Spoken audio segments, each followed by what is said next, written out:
This video will contain spoilers for Infinity War, as well as the rest of the Marvel Cinematic Universe. You have been warned.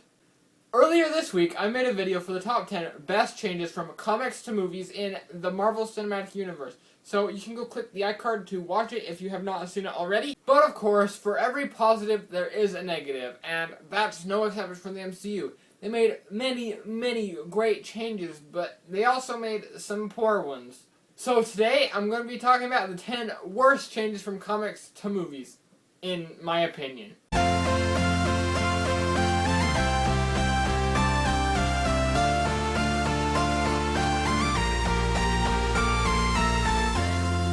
Number 10. Thanos doesn't have a helicopter. In Spidey Super Stories issue 39, Thanos has a helicopter, and I really think it should be a crime that it was not included in Infinity War. That's not really true. The Thanos copter is pretty dumb.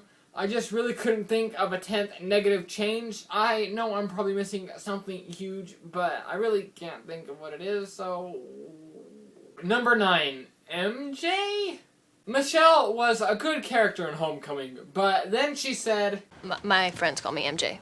And, well, she wasn't Mary Jane level of good. I've seen reports saying that she's not a replacement for Mary Jane, and that her saying that was just an Easter egg.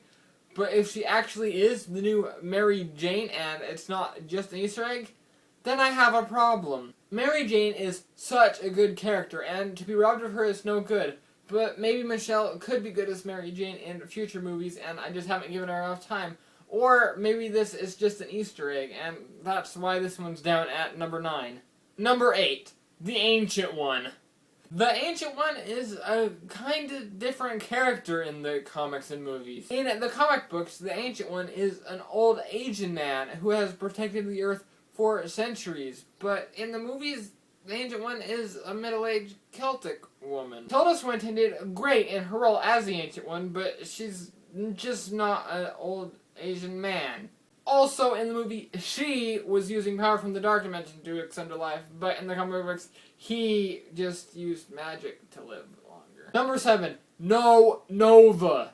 Richard Rider was a typical high school student, but then when a Centurion of the Nova Corps was killed, he became Nova. At first, he was a hero on Earth, but then later went on to go and protect the stars.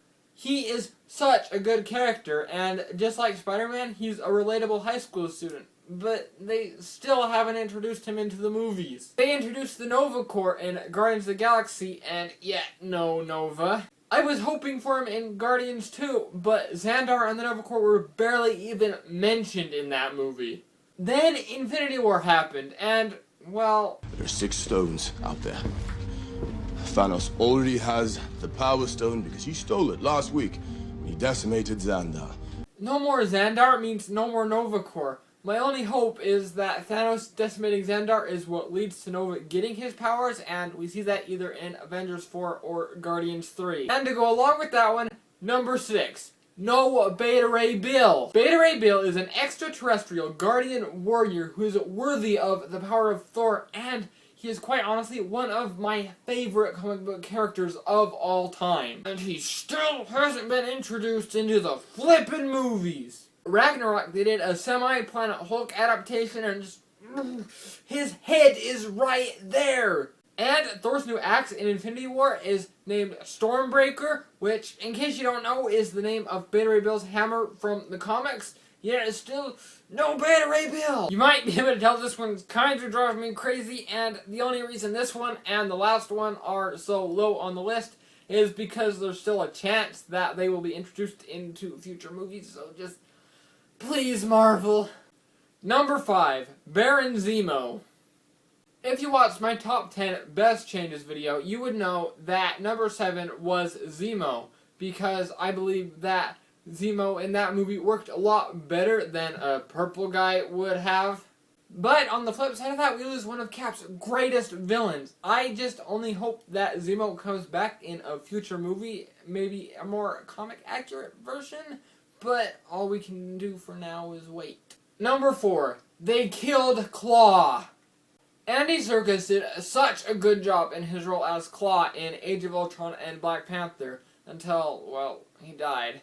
that was definitely my least favorite part of Black Panther. In the comics, he creates himself a body of solid sound and is able to transform and shape himself because of it. He did have his arm cannon in the movies, but he was killed before he was able to get any further. Number 3, the Mandarin. This is another one that made an appearance on my best changes list, but only because I like Trevor. My name's Trevor Slattery. What they did with the Mandarin himself was not good. In case you didn't know, the Mandarin in the comic books is a direct descendant of Genghis Khan and found a spaceship containing 10 rings which all give him special powers. They give him the power to control another's mind, rearrange matter, fire a disintegration beam, create a vortex, produce deadly gases, create ice blasts, or discharge electricity, flames, bursts of blinding light, or clouds of darkness. He uses these 10 rings to try to seize control of the world and often fights with Iron Man and the Avengers. In Iron Man 3, however, he is set up as a terrorist and warlord, which is fine, but then the rug is just completely pulled out from under you and it turns out that he's just an actor. I know they tried to fix this with the All Hail the King one-shot, but... Number 2, Arnim Zola. Arnim Zola is, in my opinion, one of the most underused villains in the MCU. He had a decent role in the first Avenger, but then when he returns in Winter Soldier, he was there for less than 5 minutes before getting blown up. Come to think of it, they actually did the exact same thing with Crossbones. He was in one movie and then came back for a few minutes in the next one and got blown up. But that's besides the point. In the comics, he created himself a fully robotic suit and can mentally control any of his creations. There was so much potential for him in the movie, but he ended up being nothing more than just a quick cameo. My only hope is that he had an external body somewhere and is able to return in a future movie, but honestly, I really don't see that happening. And finally, number 1, Yellow Jacket. This one drives me a bit crazy because in the comic books, Yellow Jacket is so good, but in the Ant-Man movie, he's just kind of meh. The fight is cool, but Darren Cross is just dull. I would be totally fine with Darren Cross as the villain in that movie if he just wasn't Yellow Jacket. Any other name would have sufficed. If you're going down to the comments to say that Darren Cross was Yellow Jacket in the comics, well, he wasn't Yellow Jacket until November of 2016, over a year after the Ant-Man movie came out, so ha! If you don't know the story of Yellow Jacket in the comics, well, sit back and listen. In the comics, Hank Pym is the original Yellow Jacket. He was doing an experiment which accidentally caused his personality to change and he became Yellow Jacket.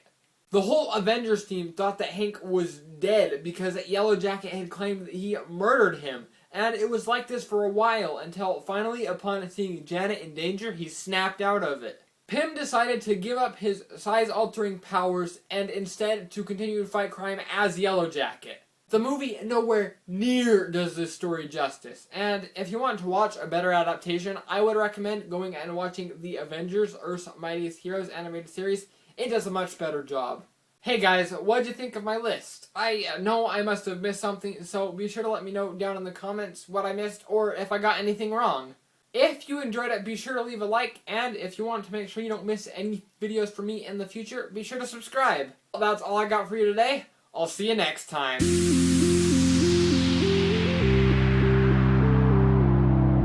Mary Jane is such a good character, and it would suck to be robbed of her.